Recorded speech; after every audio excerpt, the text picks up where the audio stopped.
This video is for 6.4 day 2 notes. We're going to practice rewriting our equation of lines into standard form. But first we need to review what slope-intercept form is and what standard form is and how to recognize the difference between them.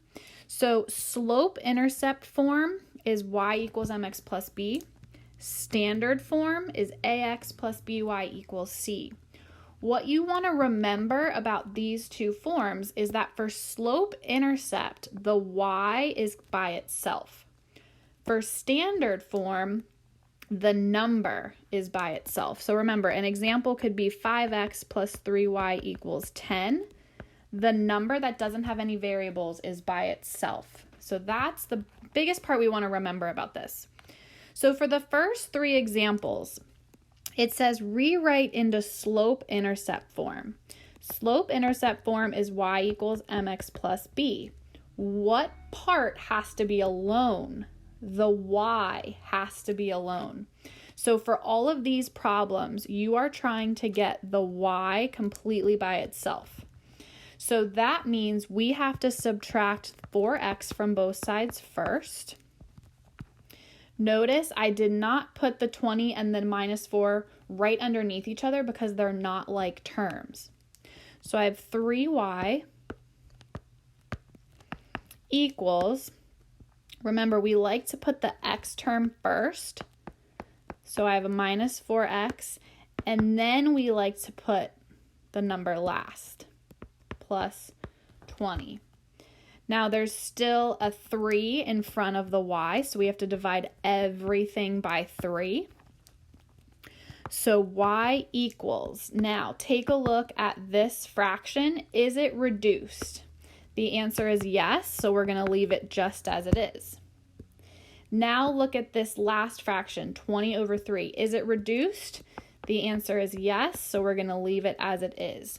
So that is our equation. We changed it to be in y equals mx plus b form.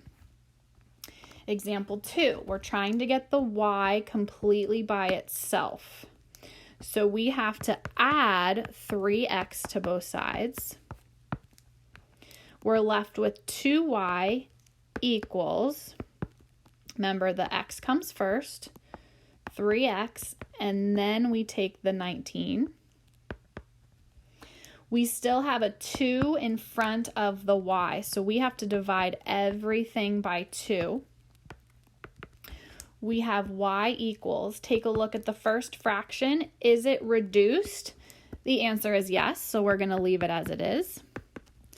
Take a look at the second fraction. Is it reduced? The answer is yes, so we're going to leave it as it is. All right, I am going to jump down to the next set of examples.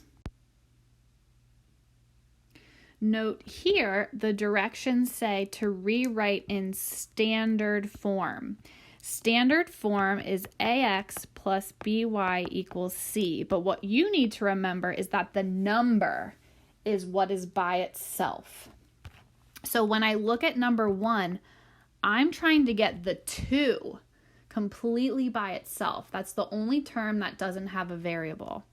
So in order to get that 2 by itself, I have to subtract 5x to both sides. Notice I did not put the y and the 5x right underneath each other because they're not like terms. So I have negative 5x plus y equals 2. Let's check. We have the x's, and then we have the y, and then it equals the number on the other side.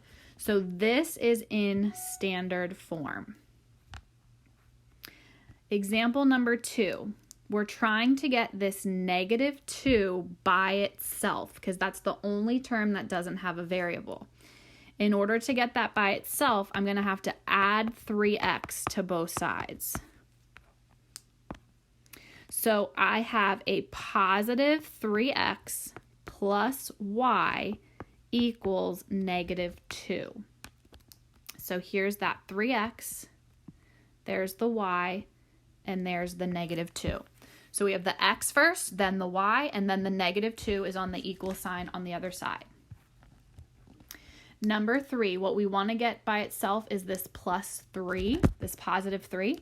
So we're going to have to subtract x from both sides.